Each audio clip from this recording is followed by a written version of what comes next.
கர்த்தருடைய பரிசுத்த நாமம் மகிமைப்படுவதாக. கடந்த வாரத்தில் நாம் கர்த்தருடைய செய்தியை நாம் தியானித்தோம். போன வாரம் என்ன செய்தி? பாஸ்டர்மாலாம் சொல்லக்கூடாது. என்னதுங்க? எத்திரோ என்கிற அவர் யாருன்னு சொல்லி கேட்டோம். மோசேயினுடைய மாமனார். அந்த அவர் எந்த நாட்டில் இருந்தார்? மீதியான் தேசத்தினுடைய ஆசாரியனாக இருந்தார். நீங்கள் இந்த செய்தியை வீட்டில் போய் ஒரு முறை என்ன பண்ணுங்கன்னா, யூடியூப்பில் நம்முடைய செய்தி இருக்குது. நீங்கள் வீட்டில் போய் டைம் ஃப்ரீ கிடைக்கும்போது மறுபடியும் ஒரு முறை போட்டு கேட்டிங்க அப்படின்னா அது உங்கள் இருதயத்தில் பதிவதற்கு அது காரணமாக இருக்கும். அதனால் எவ்வளோ டைமை வேஸ்ட் பண்ணுறீங்க. ஸோ அதனால் நீங்கள் அந்த மாதிரி நேரம் கிடைக்கும்போது நீங்கள் போட்டு மறுபடியும் அந்த செய்திகளை கேளுங்க. நம்முடைய சபையில் கொடுக்கப்படுகிற செய்தி எல்லாமே யூடியூப்பில் இருக்குது இல்லையா? சிஞ்சி RIPA சர்ச்சின்னு போட்டிங்கன்னா வந்துடும். ஸோ நீங்கள் மறுபடியும் கேட்டு பலனடையும்படி உங்களை நான் அன்போடு வேண்டிக் கொள்கிறேன். Praise the lord. அல்லேலூயா. சரி, அப்போது அந்த எத்திரோவை குறித்து போன வாரம் என்ன நம்ம தியானித்தோம் சொல்லுங்கள்? என்ன தெரிஞ்சுக்கினீங்க? ஆமாம், நன்றி உணர்வினால் நிறைந்த ஒரு மனிதன் இந்த எத்திரோ. அல்லேலூயா. கர்த்தருக்கு ஸ்தோத்திரம். எதை வச்சு நம்ம சொன்னோம் சொல்லுங்கள்? எதை வச்சு நம்ம கேட்டோம்? அவருக்கு எப்படி நன்றி உள்ளவராக இருந்தார்னு சொல்லி நம்ம பார்த்தோம். ஆமாம் ஆமாம், மகளுடைய ஆடுகளை, அவருக்கு 7 குமாரத்திகள், அவர்கள் ஆடுகளை மேய்த்து கொண்டு வரும்போது அந்த ஆடுகளுக்கு தண்ணீர் காட்டுவதற்கு மோசே என்ன பண்ணார்? உதவி செய்தார். சின்ன உதவி தான், ஆனால் எத்திரோ என்ன பண்ணல? மறக்கவே இல்லை. ஸோ அவர் செய்த அந்த சின்ன உதவியை மறவாதபடி அவரை அழைத்து வந்து அதுக்கப்புறம் 40 ஆண்டுகள் தன்னுடைய வீட்டிலே வைத்து அவரை வளர்க்கிறார். அல்லேலூயா.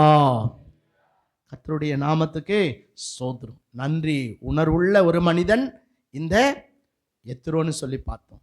அதோட மாத்திரம் இல்லை, இன்னொன்று நம்ம கேட்டோம் போன வாரம், அவன் அன்பு நிறைந்தவன்.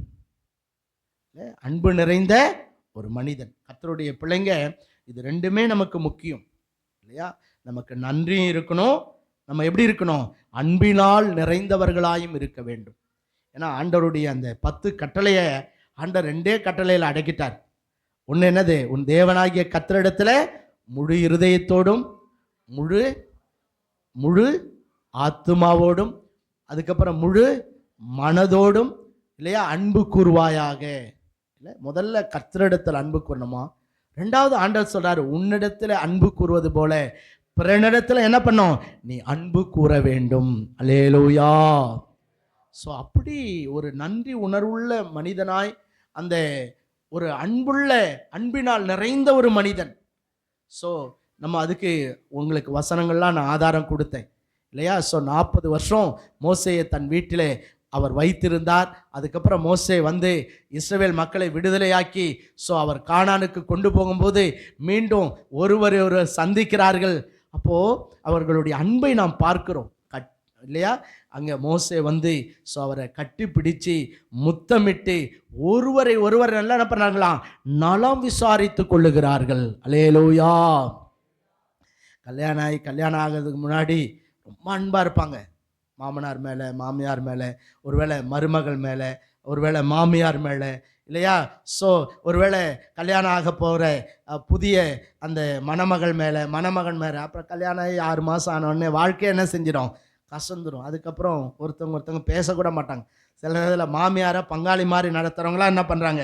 இருக்காங்க. மாமியாரை விரோதி மாதிரி நடத்துகிறவங்களாம் இருக்காங்க. அந்த மாதிரிலாம் இருக்கக்கூடாது. நாம் ஒருவர் நேசிக்க வேண்டும். ஏன்னா அன்பில்லாதவன் தேவனை அறியான் என்று சொல்லி பார்க்கிறோம். முதல்ல அன்பை உன் குடும்பத்தில், உன் உற்றார் உறவினரிடத்தில் இல்லையா, திருச்சபையில், உங்கள் ஊழியக்காரரிடத்தில், உங்களுடைய ஆவிக்குரிய சகோதரிகளிடத்தில் உங்கள் அன்பை நீங்கள் வெளிப்படுத்துகிறவளாய் காணப்பட வேண்டும். கர்த்தருடைய நாமத்துக்கு ஸ்தோத்திரம். ஆண்டவர் சொல்றார், ஆதியிலே கொண்டிருந்த அன்பை விட்டா என்று உன் பேரில் எனக்கு குறை உண்டு. இல்லை, நிறைய பேருக்கு அந்த ஆரம்பத்தில் இருந்த அன்பு அப்படியே தேஞ்சி உலகத்தில் சொல்லுவாங்கல்ல, கழுதை தேஞ்சி என்ன ஆயிடுச்சான்? கட்டெரும்பா போச்சான். அந்த மாதிரி அன்பு தேஞ்சிடக்கூடாது. ஏன்னா கடைசி நாட்கள்லே 2 தீமோத்தேயு இல்லையா 3ஆம் அதிகாரத்தில் வாசிக்கும்போது சொல்கிறாரு இல்லை, அங்கே கொடிய காலங்கள் வரும். அப்போ என்ன இருக்காதான்? சுபாபவ அன்பில்லாதவர்களாக இருப்பார்கள். இந்த வாரம் ஒரு செய்தியை நீங்கள் எல்லாருமே பார்த்துருப்பீங்க. ஒரு கணவன் தன் மனைவியை பல துண்டுகளாய் வெட்டி, இல்லையா, அவளை குக்கரில் வச்சு என்ன பண்ணியிருக்கிறான்? வேக வச்சிருக்கான். யோசிச்சு பாருங்க, ஒரு இராணுவ வீரன் தான் சொந்த மனைவி, அவளை என்ன பண்ணுறான்? கொலை பண்ணி பல துண்டங்களாய் வெட்டி அதை போட்டு என்ன பண்ணுறான்னா குக்கரில் வேக வச்சு அதை கொண்டு போய் ஆற்றிலே வீசி விடுகிறான். யோசிச்சு பாருங்க, எவ்வளோ ஒரு அன்பற்ற ஒரு உலகம் இல்லை? ஆனால் கர்த்தருடைய பிள்ளைகள், நீங்கள் ஒருவரில் ஒருவர் அன்புள்ளவர்களாய் இருக்க வேண்டும். அல்லேலூயா. ஆமாம், நீங்கள் நன்மை செய்ய மறந்துடக்கூடாது. நீங்கள் செய்த நன்மைக்கும் நன்றியுள்ளவர்களாய் எப்பொழுதும் வாழ வேண்டும். அப்போதான் கர்த்தர் உங்களை, உங்கள் சந்ததியே தலைமுறை தலைமுறை தோறும் தேவனை என்ன பண்ண ஆசீர்வதிப்பார். போன வாரம் நம்ம கேட்டோம், எத்ரோ பாருங்க, மோசேக்கு 40 வருஷம் தான் வீட்டில் வைத்து அவரை வளர்க்கிறார் பாருங்க. அதனால தான், அதாவது ஒன்றுமே இல்லாத ஒரு அனாதையை போல வந்த மோசே, ஆனால் அவருக்கு அடைக்கலம் கொடுத்து அவரை ஆதரித்ததுனால, ஸோ அந்த மோசேக்கு மாமனார் ஆகும்படியான பாக்கியம். இஸ்ரவேலுக்கெல்லாம் மிகப்பெரிய தலைவனாய் மோசே உயர்த்தப்பட்டப்போ எத்ரோவுக்கு எவ்வளோ பெரிய சந்தோஷம் இருந்திருக்கும். யோசிச்சு பாருங்க. சின்ன பிள்ளைங்க கவனிக்கணும், நோட்டெலாம் மூடிடணும், இப்போ எழுதக்கூடாது, இங்கே என்ன கவனிக்கணும். ஸோ யோசிச்சு பாருங்க, அந்த சின்ன நன்மை தான், ஆனால் எத்ரோ அதன் மூலமாய் மிகப்பெரிய ஆசீர்வாதத்தை, பாக்கியத்தை பெற்றுக்கொண்டார் என்று சொல்லி போன வாரத்தில் நம்ம கேட்டோம். அந்த செய்தியினுடைய தொடர்ச்சி, ஏன்னா எனக்கு நேரம் இல்லை, இன்னும் இருக்கிறது ஒரு 15 நிமிடத்தில் நான் உங்களுக்கு இந்த செய்தியை முடிக்க வாஞ்சிக்கிறேன். அதனால் இன்னொரு 3 பாயிண்ட்ஸை மட்டும் நான் வேகமாக சொல்லிவிட்டு நான் முடிக்க வாஞ்சிக்கிறேன். யாத்திரையாகமத்தின் புத்தகம் 18ஆம் அதிகாரத்துக்கு நம்முடைய வேதாகமத்தை நம்ம வேகமாக திருப்பிக் கொள்ளாமா? யாத்திரையாகமத்தின் புத்தகம் 18ஆம் அதிகாரம் பாருங்க. அந்த 18ஆம் அதிகாரத்தில் நீங்கள் போன வாரமே நான் உங்களை வீட்டில் போய் வாசிங்கன்னு சொன்னேன். எத்தனை பேர் வாசித்தீங்க? நான் வீட்டில் போய் படித்தேன். கர்த்தருக்கு ஸ்தோத்திரம். ரெபெக்கா கர்த்தர் ஆசீர்வதிப்பார். எத்தனை பேர் வீட்டில் போய் படிச்சிங்க? பாருங்க, அம்மா படிச்சிருக்காங்க இல்லை? எல்லாருமே படிக்கணும். வீட்டில் போய் படிங்கன்னா, நீங்கள் போய் படிக்கும்போது தான் இன்னும் சத்தியத்தை நீங்கள் ஆழமாய் அறிந்து கொள்ள முடியும். கர்த்தருடைய பரிசுத்த நாமத்துக்கு ஸ்தோத்திரம். எல்லாரும் ஒரு அல்லேலூயா சொல்லாமா? அல்லேலூயா, அல்லேலூயா. சரி, நம்ம அங்கே 8ஆம் வசனத்திலிருந்து வாசிக்கலாம்.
ஆமேன்.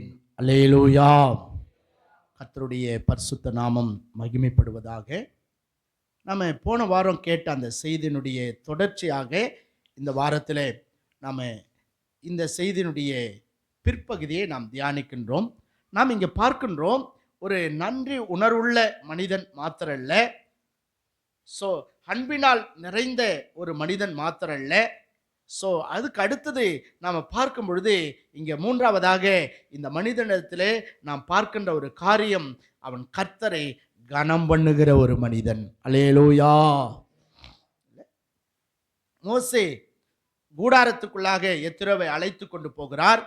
போன அப்புறம் ரெண்டு பேரும் பாருங்க, அங்கே தேவன் தங்களுக்கு செய்த, தங்களை விடுவித்த, தங்களுக்கு தேவன் பாராட்டின எல்லா விதமான நன்மைகளை குறித்த காரியங்களை மோசே யாரிடத்துல சொல்றாராம்? எத்திரோவுக்கு சொல்லுகிறார். அல்லேலூயா. எல்லாத்தையும் சொல்றார். கர்த்தர் எகிப்தில் இப்படிலாம் ஆண்டவர் எங்களை வாதைகளை அனுப்பி பார்வோனுக்கு முன்னாடி எங்களை உயர்த்தி, கர்த்தர் இப்படி எங்களை விடுதலையாக்கி செங்கடலை பிளந்து, கர்த்தர் இப்படியெல்லாம் எங்களை அற்புதமாய் நடத்தி வந்தார் என்கிற இந்த செய்தியை அவர் யாருக்கு சொன்னாருங்க? யாருக்கு சொன்னாரு? மோசே எத்திரோவுக்கு சொல்லுகிறார். கர்த்தருக்கு ஸ்தோத்திரம். பாருங்க, நம்முடைய வாழ்க்கையிலும் தேவன் நமக்கு செய்த நன்மைகளை நாம் மறவாமல் நம்முடைய பிள்ளைகளுக்கு என்ன பண்ணமா நாம் சொல்லணும். ஏன்னா இப்போ உங்கள் பிள்ளைங்க இப்போ இருக்கிற நிலை மட்டும்தான் உங்கள் பிள்ளைங்களுக்கு தெரியும். ஆனால் நீங்கள் எப்படி உயர்த்தப்பட்டீர்கள், நீங்கள் எப்படிப்பட்ட பாதைகளை கடந்து வந்தீர்கள், நீங்கள் எப்படி தேவன் உங்களை தெரிந்து கொண்டார், இன்றைக்கு நீங்கள் ஆசீர்வாதமாக இருப்பதற்கு காரணம் என்ன என்பது அவர்களுக்கு தெரியாது. அதனால் உங்கள் பிள்ளைகளுக்கு ஆபிரகாமை குறித்து கூட ஆண்டவர் சொல்லும்போது சொல்கிறார், அவன் தனக்கும், அதாவது தனக்கு பின்வரும் சந்ததிக்கும், தன் பிள்ளைகளுக்கும் தனக்கு பின்வரும் சந்ததிக்கும் என் நீதி நியாயங்களின்படி நடக்கும்படி அவைகளை கற்றுக் கொடுப்பான் என்று சொல்லி ஆதியாகமம் 18ஆம் அதிகாரத்தில் 18-19 வசனங்களில் ஆபிரகாமை குறித்து ஆண்டவர் சொல்லுகிறதை நாம் பார்க்கின்றோம். அதனால் நம்முடைய பிள்ளைகளுக்கு தேவன் நமக்கு செய்த நன்மைகளை மறவாமல் நம்முடைய பிள்ளைகளுக்கு என்ன பண்ணமா நம்ம கற்றுக் கொடுக்க வேண்டும். அல்லேலூயா. மோசே அங்கே கர்த்தர் தங்களுக்கு செய்த அந்த அற்புதங்களை, நன்மைகளை, விடுதலையை, ஆசீர்வாதத்தை தன் மாமனிடத்துக்கு சொல்லுகிறார். சொன்ன உடனே எத்திரோ கேட்டு அவர் மிகவும் சந்தோஷப்பட்டார். அல்லேலூயா. அவருக்கு பயங்கர சந்தோஷம். பாருங்க, இவர் இருக்கிறது மீதியான் தேசத்துல. இவர் ஆனா கர்த்தர் செய்த நன்மைகளை கேட்டப்போ எத்திரோ என்ன பண்ணாராம்? அவர் மிகவும் சந்தோஷப்பட்டார். கர்த்தருக்கே ஸ்தோத்திரம். 9ஆம் வசனத்துல பார்க்கிறோம், கர்த்தர் செய்த சகல நன்மைகளையும் குறித்து எத்திரோ சந்தோஷப்பட்டு. அல்லேலூயா. நாமும் கர்த்தர் நமக்கு செய்த நன்மைகளை நம்முடைய பிள்ளைகளுக்கு சொல்லுகிறது மாத்திரம் இல்லை, மற்றவர்களுக்கு தேவன் செய்கின்ற நன்மைகளை நாம் பார்க்கும்போது, ஒருவேளை நாம் கேள்விப்படும் போது அவைகளை குறித்து நாம் எப்பொழுதுமே சந்தோஷப்படுகிறவளாய் நாம் காணப்பட வேண்டும். அல்லேலூயா. அதுக்கு பதில் என்ன பண்ணக்கூடாது? பொறாமப்படக்கூடாது. சந்தோஷப்படணும். ஆண்டவரே, ஒருவேளை சில நேரத்தில் உங்களை விட உங்கள் சகோதரியை, உங்களை விட நம்ம திருச்சபையில் இருக்க மற்ற ஆவிக்குரிய பிள்ளைகளை, உங்களை விட ஒருவேளை மற்ற கர்த்தருடைய பிள்ளைகளை தேவன் உங்கள் முன்னாடி உயர்த்தும் போது, அவங்களுக்கு அற்புதங்களை, அதிசயங்களை செய்யும் போது, தேவன் அவர்களை ஆசீர்வதிக்கும் போது அதை பார்த்து நீங்கள் என்ன பண்ணோம்? சந்தோஷப்பட வேண்டும். எத்தனை இடத்துல எவ்வளோ ஒரு நல்ல கேரக்டர்ஸ் பாருங்க. அவர் மிகவும் சந்தோஷப்பட்டாராம். கர்த்தருக்கே ஸ்தோத்திரம். சில நேரத்தில் ஒரே குடும்பத்தில் தான் இல்லை, 2 பேர் அண்ணன் தங்கச்சி இருந்தால் கூட கொஞ்சம் அம்மா தம்பிக்கு அதிகமாக கொடுத்துட்டா இவளுக்கு என்ன வந்துடுது? உடனே பொறாமை வந்துடும் பாருங்க. உடனே என்ன வந்துடும்? சண்டை வந்துடும் இல்லை? அப்படிப்பட்ட பொறாமை நிறைந்த உலகம். ஆனால் நீங்களும் அப்படி இருக்க மாட்டீங்கன்னு தெரியும். எத்திரோ பாருங்க, அங்கே அவருக்கு செய்த நன்மைகளை குறித்தல்ல, இஸ்ரவேல் மக்களுக்கு கர்த்தர் செய்த நன்மைகளை குறித்து அங்கே மோசே சொன்னபோது அவர் மிகவும் என்ன பண்ணாராம்? சந்தோஷப்பட்டார். அல்லேலூயா. கர்த்தருடைய நாமத்துக்கே ஸ்தோத்திரம். நம்ம யார் மேலும் பொறாமப்படக்கூடாது. மற்றவங்களுக்கு கர்த்தர் செய்கிற நன்மைகளை நாம் கேள்விப்படும் போது, நாம் பார்க்கும்போது, நாம் அவைகளை குறித்து தேவனுக்கு என்ன பண்ணோமா, சந்தோஷப்பட்டு நாம் தேவனுக்கு நன்றி சொல்ல வேண்டும். நீங்கள் அப்படியே வாசிக்கும்போது பார்த்தீங்கன்னா, அங்கே சோதரம் 10ஆம் வசனத்தில் அவர் சொல்றாரு, எகிப்தியரின் கையின் கீழ் இருந்த ஜனத்தை விடுவித்த கர்த்தருக்கு ஸ்தோத்திரம். எவ்வளவு நல்ல மனுஷன், ஆண்டவருக்கு நன்றி சொல்றார். ஆண்டவரே, எகிப்தில் அடிமையா இருந்த இந்த இஸ்ரவேல் மக்களை நீங்க விடுவிச்சதற்காக, பார்வோனுடைய கையிலிருந்து இவங்களை தப்புவித்ததற்காக உமக்கு ஸ்தோத்திரம் என்று சொல்லி அவர் தேவனை துதிக்கிறதை, தேவனுக்கு நன்றி செலுத்துகிறதை நாம் பார்க்கின்றோம். அதுக்கு அடுத்த வசனத்தை சொல்றாரு, கர்த்தர் எல்லா தேவர்களை பார்க்கலும் பெரியவர் என்பதை இப்பொழுதே அறிந்திருக்கிறேன், அவர்கள் இடும்பு செய்கிற காரியத்தில் அவர்களை மேற்கொள்ளார் என்று சொல்லி மோசேயின் மாமனாகிய எத்திரோ சர்வாங்க தகன பலியையும் மற்ற பலிகளையும் தேவனுக்கு கொண்டு வந்து செலுத்தினான். கர்த்தருக்கு ஸ்தோத்திரம்.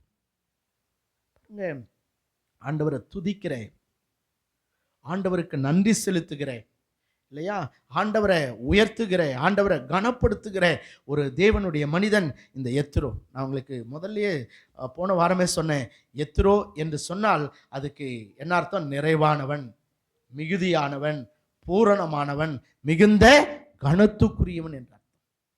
பாருங்க, நிறைவுள்ளவனாயிருக்கிறான். அன்புல மட்டும் இல்லை, நன்றியில மட்டும் இல்லை, கர்த்தரை கனம் பண்ணுகிறதிலும் இவன் பூரணமான ஒரு மனிதனாய் காணப்படுகிறான். ஆண்டவருக்கு நன்றி சொல்றார். நம்ம கூட ஆண்டவர் செய்த நன்மைகளை நினைத்து அடிக்கடி என்ன பண்ணோம்? கர்த்தரை நன்றியோடு நாம் துதிக்க வேண்டும். அல்லேலூயா. ஆண்டவருக்கு ஸ்தோத்திரம் பண்ணிட்டே இருக்கணும். ஆண்டவரே, நீ செய்த நன்மைகளுக்காக ஸ்தோத்திரம், இல்லை நீர் விடுவித்தீரே ஸ்தோத்திரம். நம்மளெல்லாம் கர்த்தர் பார்வோனுடைய அடிமைத்தனத்திலிருந்து அல்ல, பிசாசின் அடிமைத்தனத்திலிருந்து கர்த்தர் நம்மை விடுவித்தார். அல்லேலூயா. ஒருவேளை ஆண்டவர் விடுவிக்காம போயிருந்தா இன்னைக்கு குடிக்கு, சினிமாவுக்கு, இல்லை உலக சிற்றின்பங்களுக்கு இன்னைக்கு பிசாசினால பிடிக்கப்பட்டு இன்னைக்கு அடிமைகளாக இருந்திருப்போம். ஆனால் ஆண்டவர் நம்மளெல்லாம் என்ன பண்ணாரு? பார்வோனுடைய அடிமைத்தனத்திலிருந்து அல்ல, பிசாசின் அடிமைத்தனத்திலிருந்து கர்த்தர் நம்மை விடுவித்தார். கர்த்தருக்கு ஸ்தோத்திரம். அதுக்காக ஆண்டவருக்கு நம்ம ஸ்தோத்திரம் பண்ணணும், அதுக்காக ஆண்டவருக்கு நம்ம நன்றி சொல்லணும். அதோடு மட்டும் இல்லையா, அவர் சர்வாங்க தகன பலிகளை கர்த்தருக்கு என்ன பண்ணாராம்? ஸோ அங்கே எத்திரோ செலுத்துகிறதை நாம் சர்வாங்க தகன பலியும் மற்ற பலிகளையும் கர்த்தருக்கு அவர் செலுத்தினார். கர்த்தருக்கு ஸ்தோத்திரம். எவ்வளோ நன்றி பாருங்க. இந்த ஜனங்களுக்கு ஆண்டவரே இவ்வளோ நன்மை செஞ்சீரே அப்படின்னு சொல்லி அவர் கர்த்தரை துதித்தது மாத்திரம் இல்லை, அவர் சொல்றாரு, கர்த்தர் எல்லா தேவர்களை பார்க்கலாம் பெரியவர். ஒருவேளை உலகத்தில் அன்றைக்கும் பலவிதமான தெய்வ வழிபாடுகளை மக்கள் கொண்டிருந்தார்கள். ஸோ ஆனால் அவர் சொல்றாரு, எல்லாரை விட நாங்கள் ஆராதிக்கிற இந்த இஸ்ரவேல் மக்கள் ஆராதிக்கிற எங்கள் தேவனாகிய கர்த்தர் எப்படிப்பட்டவரே? பெரியவர். ஹல்லேலூயா சொல்லுங்க, ஹல்லேலூயா.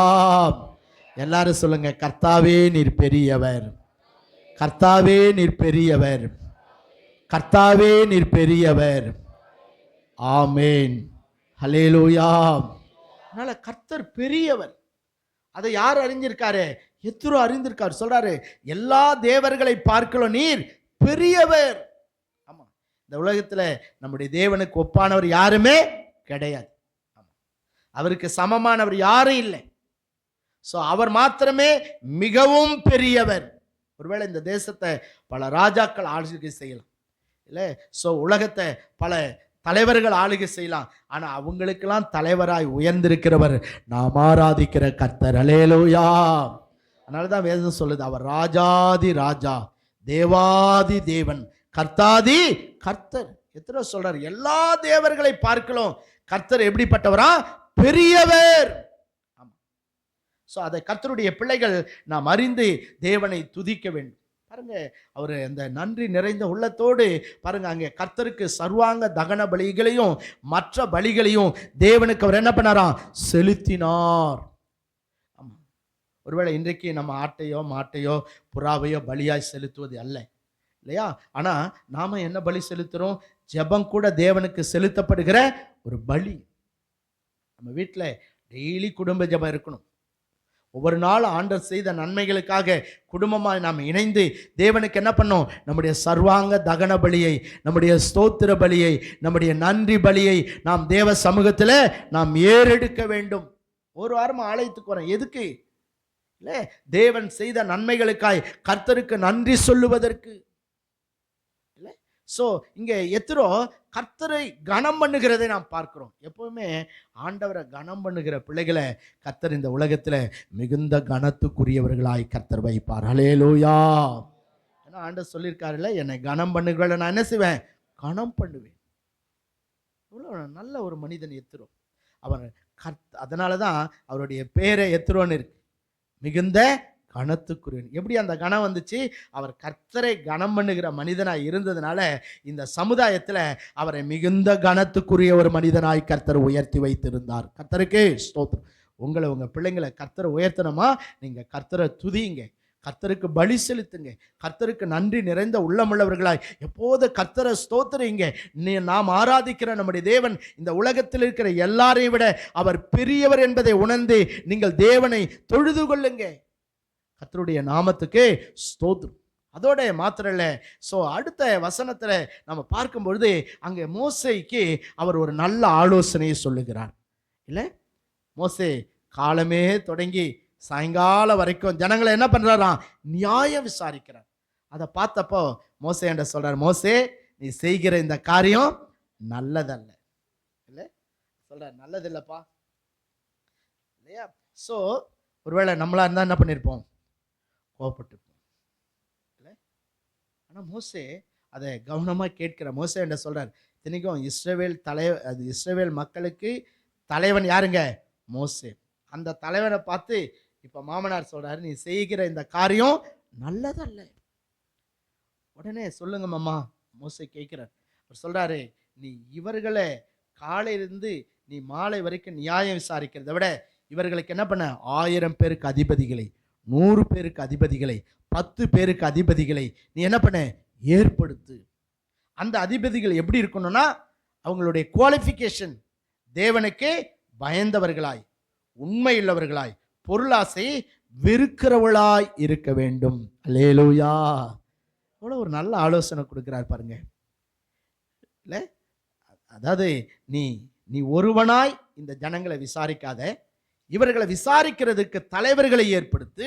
அந்த தலைவர்கள் எப்படி இருக்கணும்னா உண்மையுள்ளவர்களாய் இருக்க வேண்டும், கர்த்தருக்கு பயந்தவர்களாய் இருக்க வேண்டும், பொருளாசையை வெறுக்கிறவர்களாய் இருக்க வேண்டும். அல்லேலூயா. இன்னைக்கு அப்படிப்பட்டவங்களை தான் ஆண்டவர் சமுதாயத்தில் ஆண்டவர் திருச்சபைகளில் கர்த்தர் உயர்த்துகிறார். உங்களெல்லாம் ஆண்டவர் உயர்த்தணும்னா நீங்கள் அப்படிப்பட்டவர்களாக இருக்கணும்னு சொல்லி ஜெபம் பண்ணணும். சிலர்லாம் சபையில் எனக்கு பாஸ்டர் பொறுப்பு கொடுக்கல, என்னை இப்படி வைக்கல, என்னை அப்படி வைக்கல. நான் வைக்க வேண்டியதில்லை. நீ கர்த்தருக்கு பயந்து பொருளாசை வெறுத்து தேவனுக்கு உண்மையுள்ள மனுஷனாக இருந்தால் ஏற்ற வேளையில் கர்த்தரா உங்களுக்கு பொறுப்பை கொடுத்து கர்த்தரா உங்களை உயர்த்தி ஆசீர்வதிப்பார். அல்லேலூயா. பார்க்குறோம் அந்த கேரக்டர்ஸ். அவர் சொல்கிறார், தலைவனாக இருக்கணும்னா அவனுக்குள்ள என்ன பண்ணும்? இந்த கேரக்டர்ஸ் இருக்கணும். அவன் பொருளாசை வெறுக்கிறவனாக இருக்கணும், அவன் உண்மையிலவனாக இருக்கணும், அவன் தேவனுக்கு பயந்தவனாக இருக்க வேண்டும். அப்படிப்பட்டவனே நீ தலைவனாக ஏற்படுத்து அப்படின்னு சொல்லி மோசேக்கு எத்திரோ சொல்லிட்டு இன்னொரு காரியத்தை சொல்கிறாரு, நீ தேவனுடைய சமூகத்தில் போய் தரித்திரும். நீ ஆண்டவரோட உன்னுடைய நேரத்தை என்ன பண்ண? செலவு பண்ணு. ஜனங்களோட செலவு பண்ணாத. உன்னுடைய நேரத்தை தேவ சமூகத்தில் நீ செலவு பண்ணி தேவனிடத்திலிருந்து நீ திட்டங்களை, நீ ஆலோசனையை பெற்றுக்கொள். அதை அந்த தலைவர்களுக்கு கொடு என்று சொல்லி ஒரு நல்ல ஆலோசனை அவர் கொடுக்கிறார். அப்படின்னா இவர் அன்பினால் நிறைந்த மனிதன் மாத்திரல்ல, நன்றியால் நிறைந்த மனிதன் மாத்திரல்ல, தேவனை கனம் பண்ணுகிறதிலே ஒரு நல்ல கனமுள்ள மனிதன் மாத்திரல்ல. இங்க பார்க்கிறோம், இவன் தேவ ஆலோசனையினால் நிறைந்த மனிதன். அல்லேலூயா. ஞானத்தால் நிறைந்த மனிதன். எவ்வளவு ஞானம் பாருங்க. மோசே தான் இஸ்ரவேல் மக்களுக்கு தலைவன். ஆனா அவருக்கு இல்லாத ஞானம் யாருக்கு இருக்கு? இந்த எத்ரோவுக்கு இருக்கு. இல்ல, அவர் சொன்னதை வச்சுதான் இன்னைக்கு அரசாங்கத்தில் பலவிதமான அரசு அதிகாரிகளை ஒவ்வொரு டிபார்ட்மெண்ட்லும் அந்த அதிகாரிகள்லாம் எப்படி நியமிக்கப்பட்டாங்கன்னா அப்போ எத்ரோ சொன்ன அந்த ஆலோசனை. அல்லேலூயா. அதுக்கு தான் கிராம நிர்வாக அலுவலர், அதுக்கப்புறம் ஆர்ஐ இல்லையா, அதுக்கப்புறம் தாசில்தார், அதுக்கப்புறம் சப் கலெக்டர், அதுக்கப்புறம் கலெக்டர்ஸ், அதுக்கப்புறம் முதலமைச்சர், இப்படி இதெல்லாம் அவர் சொன்ன அந்த ஆலோசனை வைத்துத்தான் இன்றைக்கு தேசத்தினுடைய பண்டமெண்டல் உருவாக்கப்பட்டது. இவ்வளவு பெரிய ஆலோசனையை அந்த மோசேக்கு ஆண்டவர் அங்கே எத்ரோ மூலமாக கர்த்தர் கொடுக்கிறார். கர்த்தருடைய நாமத்துக்கே ஸ்தோத்திரம். ஆலோசனையை கேட்கிற இடத்துல என்ன இருக்குமா?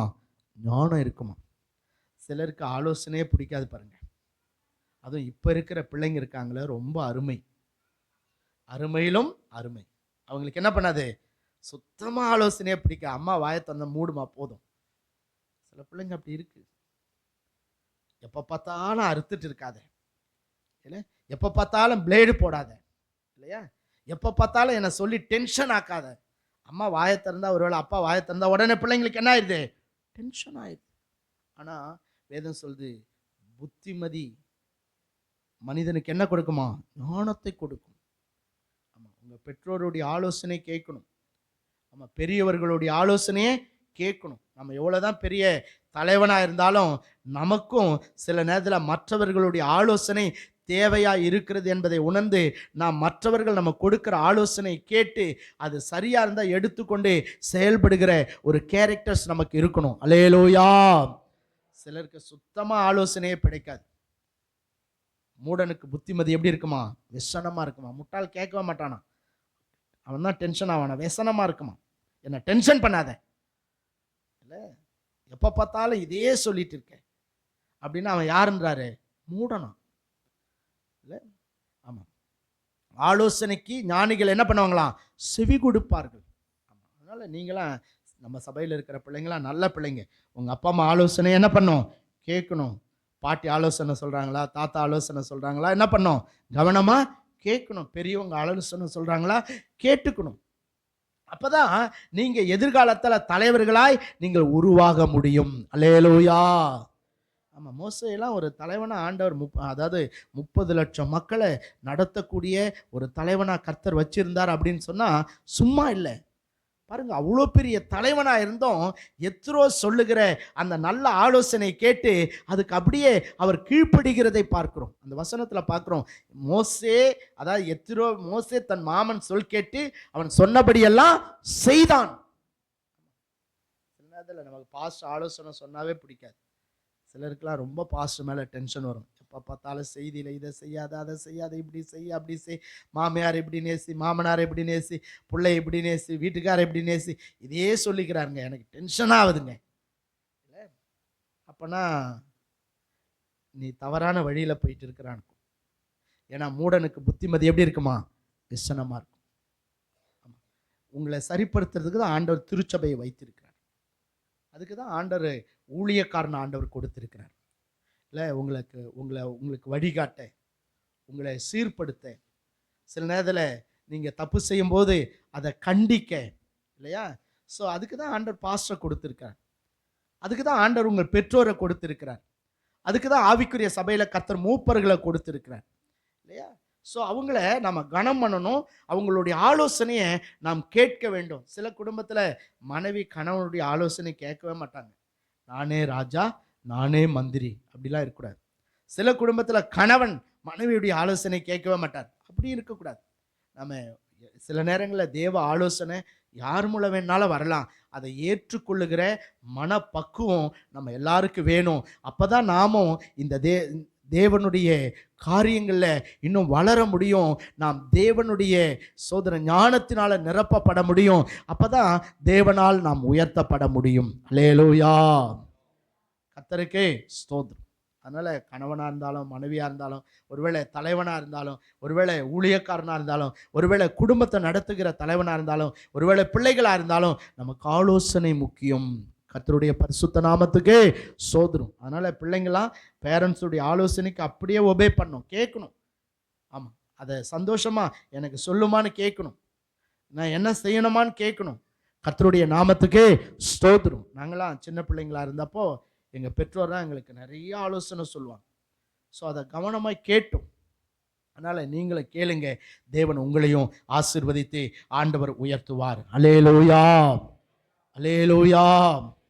கர்த்தருடைய பரிசுத்த நாமத்துக்கே ஸ்தோத்திரம். அதனால் நிறைய இருக்குது. இந்த நாளை மட்டும் நீங்கள் நல்லா நினைவில் வச்சுங்க. நன்றி உணர்வுள்ள ஒரு மனிதன், நன்றியால் நிறைந்தவன். அதுக்கப்புறம் சொல்லுங்க, அன்பினால் நிறைந்தவன். அதுக்கப்புறம் நம்ம கேட்டோம், தேவனை கனம் பண்ணுகிறதிலே நிறைவுள்ளவன். ஆண்டவர் எப்படிலாம் அவர் கனம் பண்றார் நம்ம பார்க்குறோம். அதுக்கு அடுத்தது நம்ம கேட்டோம், தேவ ஆலோசனையால் நிறைந்தவன்.